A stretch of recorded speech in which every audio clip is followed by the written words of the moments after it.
to RECP Radio, where we discuss hot topics in the closing industry. This week's hot topic is market madness. We are your hosts, Pierre, Sandi. I'm Janis. So I'm the executive director of Real Estate Closing Path. We launched in 2021. I actually always like to say full disclosure, I've never been a closer. My background was in education, and so I was brought on to bring some structure around curriculum development, etc. And I have really enjoyed my midlife career change. I'm Sandi, and I'm the lead instructor with Real Estate Closing Path. And I started in this industry long time ago, 1983, before most of you were born, on the lending side. So I worked for a lender all the way up to about 2005. And then I shifted to the settlement side. So I've seen a lot of change in this industry from both perspectives. and I'm Pierre. I have worked in the title industry for about 4 years now. Sandi is the one who taught me, and I worked as a pre-closer, closer, and post-closer. And I got my degree in marketing, so I came back to do marketing for Real Estate Closing Path, and it's been really exciting to see how the market has been shifting and also how we've been able to impact our industry as well. We wanted to start this podcast up so that we could give the perspective of 3 different people who come from different sides of the industry. So Sandi is our voice of experience. I would be the next generation, and then Janis is our outside perspective. You know, we all come from different places of how we view changes that are happening in the title industry or current news based off of the experiences that we come from. So whether you can relate to one of us or all of us, we're just wanting to start a conversation. So market madness. I am excited for us to take a look at this because there's been so much fluctuation over the past several years. You know, there's always fluctuation going on in this industry because that's the nature of real estate, but everyone has to admit that the past several years have been such an intense seller's market. So seeing that it's going to shift now is interesting and exciting and nerve-wracking all the same. This is just an article from Go Banking REITs that, you know, I was just trying to investigate different articles about the change that we've seen, the shift, and I thought it was really interesting talking about general trends, but I thought this was really interesting. Over the past 20 years, the average home price in the US has grown from $140,000 to about $420,000, which obviously, you know, 20 years inflation does account for some of that, but that to me speaks to a higher rate of change, triple the house price over the last 20 years. So interesting. And then like talking about the decline from 2006 to 2012, years that I was not, you know, in the market to buy a house because I was a kid. And then just seeing how things have changed as of late. So I'm really excited to hear both of your perspectives on this because I know that you guys have, you know, purchased houses before and seen the market with a little bit more volatility than I have, or at least you've seen more of the shift and been, you know, actively involved in purchasing houses or the real estate industry. So I'm really excited for us all to look at this together. Sandi, do you want to share your thoughts and your experience with the real estate market and what you're seeing now, your opinion on it? So the voice of experience sounds like somebody's great grandmother. Let me just say that. But I will say that, first of all, my dad was in real estate. So he was a realtor, a real estate broker, and a builder. So it's sort of been part of my life, my whole life. We always were moving to another house that he built until he got it sold. And one hometown, 13 houses before I grew up and moved out. So it seemed natural that in some way I would get involved in that. And so initially I went to work for a mortgage lender. So during that time, and that was from 83 to about 2004, 5, that was a long time and several different roles in that industry. But we saw values of properties go up and down. We saw interest rates go up and down. So even if values stayed the same, you're able to buy more or less based on what the rates are. But like in the late 80s, the rates were 18%. And so people were buying houses even when the rates were that, adjustable rate at the time was 14. So home prices were much lower, but the mortgage payments weren't necessarily much lower because the rates were so high. But that was what it was. And so over the course of, my career, it's very cyclical. I've seen it go up and down and up and down. And, I bought a house in 1989 at 9% for $84,000. And I sold it 6 years later and bought another house for like $150,000 at 6%, and then I sold that one a few years later and bought another one at 6% in 2006, and I refinanced it to 2.9. Now, I had never seen 2.9 in my career, and I don't know that I will see it again. I don't know if the cycle's fast enough for me to ever see that again. But I also owned a home in 2008 when the market crashed. And for a time, I was upside down. I owed more than it was worth, like millions of other people across the country. So in the long run, real estate is always a good investment. But in the short term, maybe not. We can't predict what values are going to be. A friend of mine that is a mortgage loan officer recently said the best time to buy a house was 5 years ago. And the next best time is today. Because over the long term, real estate is always going to make you money. But you have to, it's just like any long term investment, you have to be in it for the long haul. We don't know what's going to happen in the short term because lots of things in the market, whether it's the economy, inflation, those kind of things, or even war, those kind of things impact interest rates, population, unemployment reports. All those things impact what the Fed does with the rate, which is the rate that banks loan each other. That's the Fed rate. And that eventually trickles down to mortgage rates. So, we have to kind of keep in mind that all of the periphery of owning real estate, the interest rates, the payments, all of that is temporary because all that's going to change. So if we're invested in a property, it's always over the long term going to appreciate.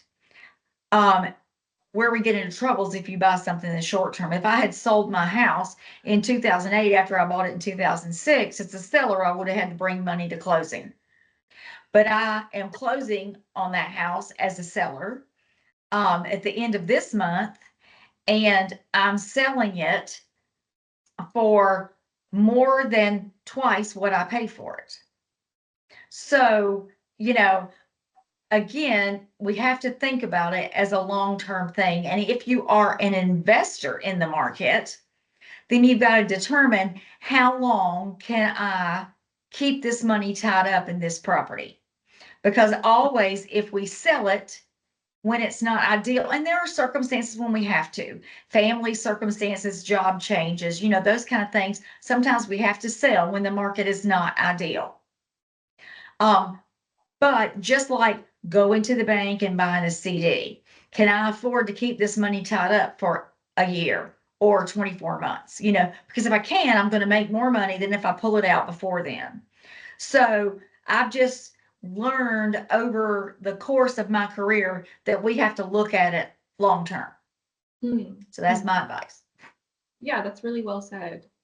I appreciate what you said about how house prices were so much lower, but the rates, being at such a high percentage at 18% in the 80s, things like that, how it made the monthly payments not that much different from what we would be seeing today when we take into account like inflation and things like that, because that is something that is a general anxiety to me. So it's interesting, and I'm really glad that you said that, because I feel like that does speak to a lot of people of what is going on right now. So thank you. Sure. I was going to add that I know someone who's a realtor, and I heard them say that you should date the rate but marry the house. And so at the end of the day, you're looking for a house and a home that you can love, and just accept that the rates will go up and down. And even if it's a little higher when you buy in, just like you've experienced, there may be a time down the road where you can refinance. And so that's, something to keep in mind. And I know a lot of the market is about timing, and sometimes we don't know when, or can't always anticipate when that timing will shift. But that's why it can be so important to keep an eye on, rates and the economy. But at the end of the day, while money drives a lot of the decisions, you ultimately have to be looking at a house and a home that you can love potentially forever. Exactly right. Pierre made that comment earlier, about, looking for about what's going on in the market and how crazy it's been. And, in the past couple of years, if you were a buyer, a lot of buyers were paying above 50,000 above asking, and they're paying the difference out of their pocket and all those kind of things. And now, in my opinion, the market is starting to do what I call normalize. Everybody's going, it's falling. It's not really falling, it's normalizing, right? Because that was unrealistic. We had 2.9% rates, but again, I missed the very top of the bubble for selling my house. But that means my buyers didn't have to pay the top dollar either. And so we have to kind of think about it like that, when it's really, the values are great for sellers. But, if I had gotten at the top of the bubble and I got $50,000 more, what am I going to buy for a similar value? Because when the prices are that high, you're not going to find something comparable for the same value. So we, again, like everything that we buy, our car, our insurance, our subscription services, even, we have to look at cost compared to value. And what Janis was saying with regard to, that you marry the house, it's right. If we're talking about a primary residence, absolutely. We find a house we love with a price we can live with and a rate we can live with for the time being, because we can always refinance it, down the road. If it's investment, if you're looking at investment property, then you're looking at it from a completely different perspective. But mostly what we're talking about here is primary residential real estate. My perspective of, what's going on in the market right now and how it's been crazy. It's been wild. My entire career in real estate closing and in title has been within this wild time where rates have been insane. So like the height of the bubble. And I haven't, I was a kid during the recession in 2008. So, I have experience in living in this world where I was aware of it.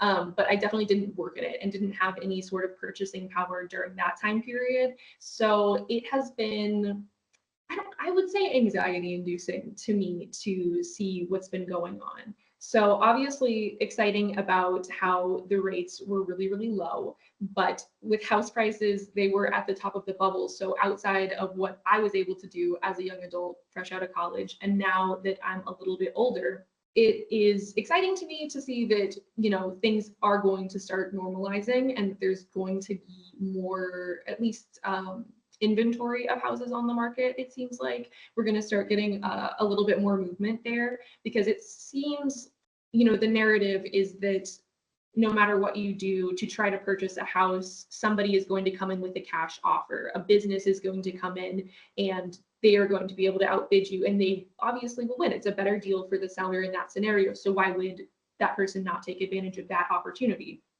But for someone like me who's never been a homeowner and didn't buy, 5 years ago when I was in my early 20s, it does feel like, oh my gosh, is it ever going to be possible to own a home? Is that something that's going to be a reality for my generation? to be able to do, as that has been, the standard for so long. That is kind of an ultimate goal in a lot of Americans' lives, to own a home. We're seeing a lot of different trends of what people are doing to get creative, like people living with friends long-term, purchasing homes together so that it's a possibility to have dual income without being in a relationship. So it's interesting and it's scary to me, to be honest, just because I don't know when is it going to be normalized enough that people in my generation are going to really be able to afford homes beyond, just starter homes. So it's exciting, and I'm interested to see where it goes, but I'm also apprehensive because I don't think I just don't see that house prices are going to start falling significantly to a point where people in their 20s and 30s are going to be able to jump on them as much as it was for previous generations. So those things do make me nervous, but there's always something to scare, the youth about what's going on in their current generation. So it's kind of just a wait and see. What do you guys think? I have a question for you actually with regard to that. Because I've been reading that a lot of people your age are less interested in owning a home and all of the burdens and responsibilities that come with owning a home, and they'd rather spend their money on travel or that kind of thing.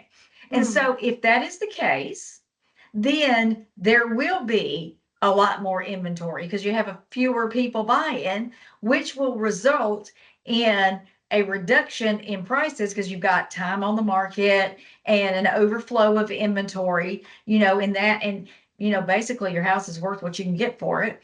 And so if there are, hundreds for sale, then there will be a lot more buyers or a lot more sellers than buyers. So my question is for you, do you think that's true? That are your friends thinking of alternatives or places they'd rather spend their money than buying a house? I think that's so interesting that you brought that up. I definitely think that there has been a cultural shift in terms of values of what people, I guess, I think it boils down to what people want to appear successful. So I think to my generation, traveling a lot does like that conveys a level of success to our peers, things like that. Honestly, I think yes, more importance has been placed on travel, on experiences than perhaps it was placed to previous generations. But I think that my generation wants it all. Like, I think that we would all love to be homeowners and we'd all love to travel all the time and we'd love, just to have it all, which I mean, everybody wants that, obviously, to an extent. But I don't know, everybody that I've spoken to has wanted to own a home for the most part. People my age do want to own property. I think a lot of people have given up on that idea that it will be possible for them, which I mean, everybody when they're in their 20s is like, I'm so dead set about this, I'll never change my mind about it. And then 20 years later, you might completely change how you feel about something. And you might be all about owning a house. So I can't speak for everybody, but I do think that it's still very much the dream for everybody to own a home. Okay. Interesting. Okay. I want to piggyback on something you said about, having to have two incomes, nowadays to get any house. And I can really relate to that as I was a single mom for so many years and now my kids are grown and gone. But I still find it difficult to be able to afford a home in the county that I work in. And that's just been eye-opening for me. That one income and even a pretty good income, right? I have a college degree and many years of professional experience, and yet I still struggle. And even when I see, starter, I don't know, condos, at least in this area where we live in Atlanta, they're out of my price range. And then, so as a single woman, I can kind of resent that, like, oh, well, if I had a partner, it would work. But if it's just me, in fact, I literally will share, when I was doing some house hunting in the last year, the lender basically, sent me a reference to mobile homes in the area and where there's still kind of some stigma with that. And I was like, wow, so that's the best I can qualify for, right now. And it's like, but the house that I grew up in, that level of space, a brick ranch, 3-bedroom with a basement, that just seems so far out of my reach. And that's a little shocking to me. I did grow up, I've moved a lot as an adult, but I've also rented. So I don't know what the answer is for that, but the prices scare me as well. And I know I'm a different generation than you, Pierre, but we can relate. I hear you. yeah, And I don't know what the answer is, except for that's a house or a husband. Maybe both. I think that's a really good point, because when we think about, like, here's my visualization of it, you guys tell me if it's different. After World War II, everybody was starting to get like the real American dream of everybody can have the nuclear family at their own home. And that is, the economy's great, everyone's doing great, everyone buys a house. And that kind of becomes the cultural zeitgeist from, here until eternity. And that was all done on one income, typically, husband's making the money and wife is staying home, very traditional. But is that still like a reality? Can people really afford to have single income and buy a home and afford to have a non-working spouse? I don't know. What do you guys think? Like, do you know anybody that's still living that reality? Like, is that just like a bygone era that's no longer possible?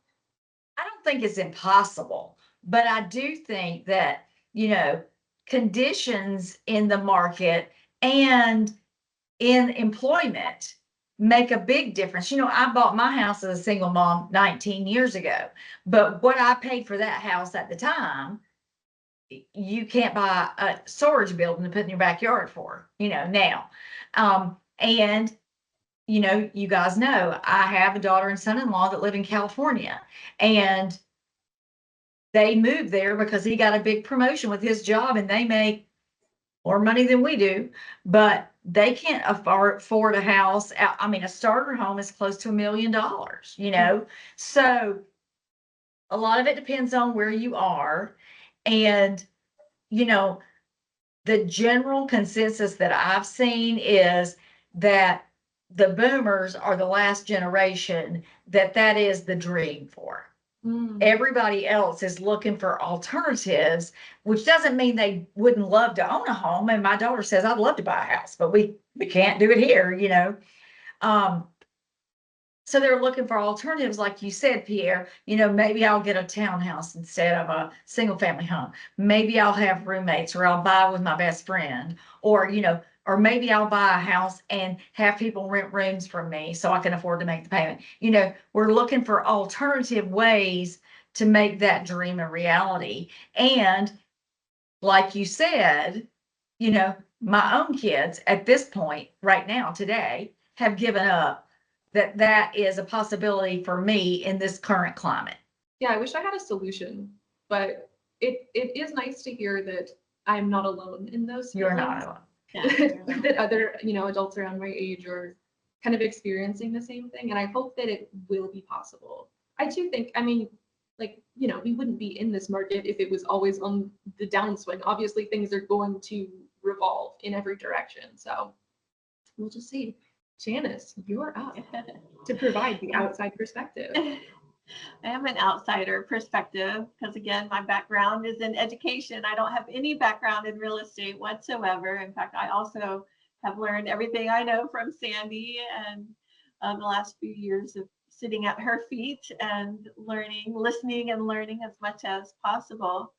I have been house hunting in the last year because I had a grown daughter and then 2 grandchildren move in with me, so I needed more space. And so while maybe I could afford a house that was smaller, that really wouldn't do me any good, because logistically I needed something bigger. So again, even if money weren't the issue, size became an issue, how much space, square footage, and then also location, because then we wanted to be able to keep the children in a certain school district. And so that added a whole other layer that had some equal importance than just the money. Where is it in location to some of those other priorities? And then I also went through a process of Pierre, I think you mentioned this,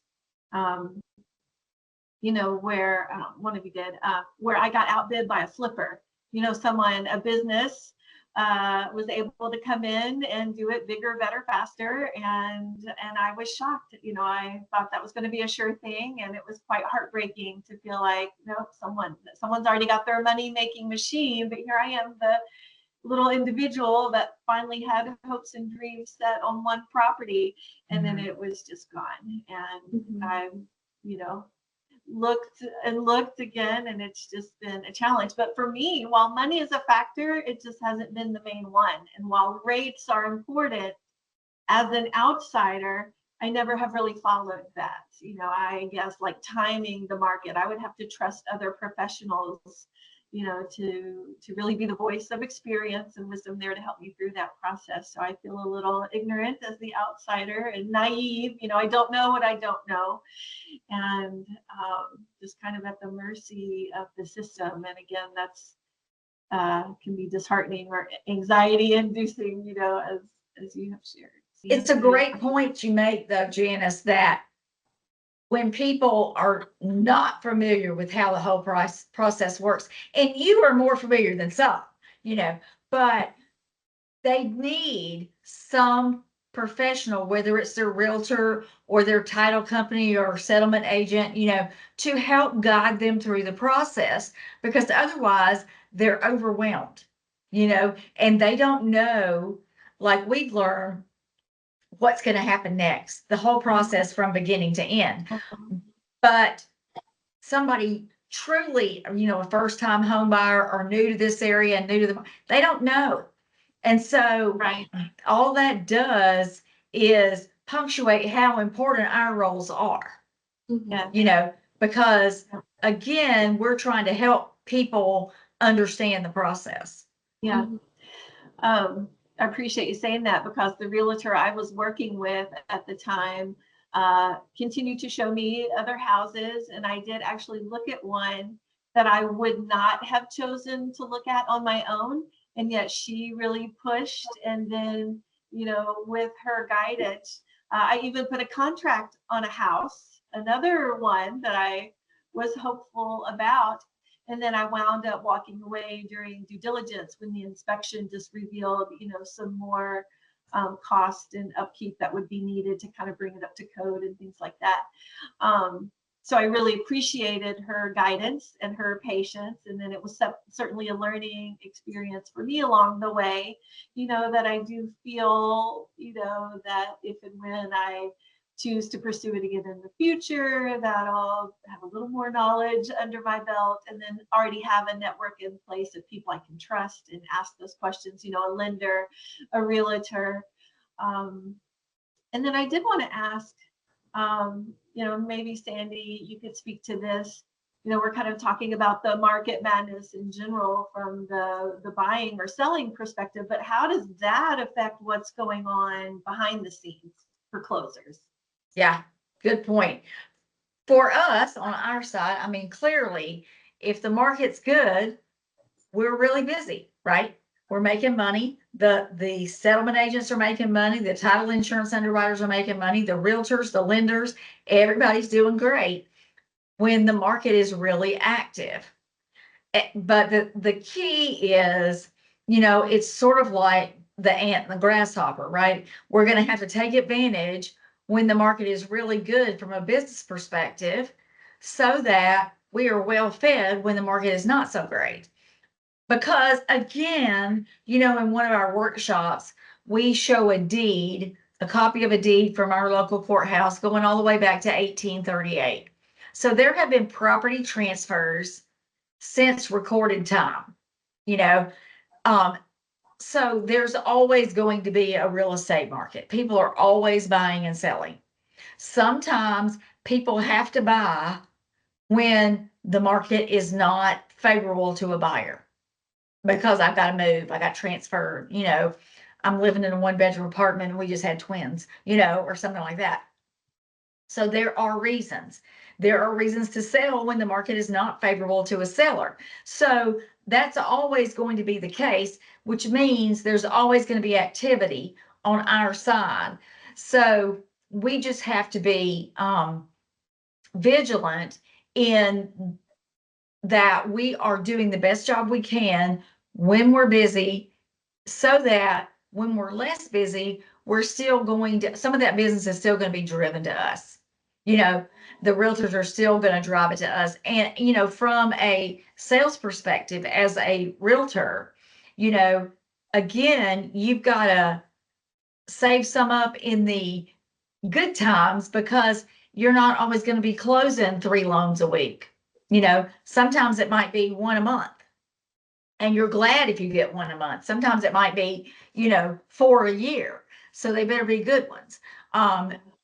So we just got to keep it in perspective and not panic. I know that as a mortgage loan originator, you know, when I was doing that back in the 90s, we were always taught not to even calculate what our commission would be before a close, because you've got that money spent before the deal even closes. And so you have to think that way. This is the work that has to happen, because none of us make any money if these transactions don't close. Mm-hmm. So we're all just spinning our wheels for nothing if we don't get them to the finish line. So, you know, it's hard not to think about the money, because this is our job, right? So we're not doing it for free as much as we love it. It's hard not to think about the money, but much like every other industry, if we put people first, the money will come. Yeah, that's good. I really appreciate you saying that. That's Sandy. All right. Does anybody have any final thoughts about Market Madness? Has anybody's opinion changed, shifted? How are we feeling? Perspective, you know, we just need to keep the whole thing in perspective. Because just like anything, when we're involved in a transaction, it's the only thing going on in the world. And from our settlement perspective, the buyers and sellers and realtors involved in our transactions think that's the only transaction that's happening, right? And so we have to be able to keep all that in perspective. Mm-hmm. And know that the market is this now, but that you know, we have a different jobs report. We have a different unemployment report. The Federal Reserve is meeting. Oh my gosh, we might get a rate hike or a rate reduction. We don't know, you know. And so we just have to keep it all in perspective, because it changes, you know, just like we say in the South about the weather. If you don't like it, wait a minute. And it's not dissimilar for, you know, the whole real estate market, rates, housing prices, availability, all of that, that it might not, we're already, you know, as I said, we're selling our house, so we're looking for something else. But I'm going, you know, what I end up buying might not even be available yet. Mm-hmm. So we just have to keep in perspective. Yeah. I may share a story. My final thought would be to keep the dream alive. You know, don't be discouraged, and keep your eyes and ears open, and keep that wish list. And I wanted to share that when my kids were little, so many years ago, I had written one of those, like 10 things I would want in a house. And then sure enough, when I had bought a house, I was digging through some old journals and found the list. And would you believe that all 10 things that I had put on that list were in the house that I had actually purchased? And I was like, wow, I had forgotten I had even made that list. And so keep the dream in front of you. Hold fast to your, you know, your dreams and why you're doing what you're doing, and don't give up, and believe that at the right place, at the right time, the right home will open up. I really appreciate you sharing that. That's really, Yeah. really cool. I think my final thought is kind of a combination of both of yours about keeping things into perspective. Means that our perspective has to change. If our dream has to be a little bit different than what we were originally thinking, the market's going to change. It's going to evolve. So we have to change and evolve. You know, what we might have thought of, you know, I have to have all of these things. The house has to be exactly this. Maybe we're going to change in perspective a little bit as to what we really need, and how much of that really is what is necessary by a society's standards and what is necessary by our own personal standards. So I feel more hopeful after our conversation today. I feel good about, you know, things are going to change whether we want it to or not, but the factor that we can control is ourselves about how we view things. So I think we all need to buckle up, sit tight, and just see what happens. Well, thank you everyone for joining us today. If you would like to follow us on our social media channels, our handle is Real Estate Closing Path on any and everything. We'd love to see you there. We also offer 9 different training workshops, as well as some custom curriculum options. So check our website, check our calendar for any of those. Thank you for joining us today for RECP Radio. Tune in next time.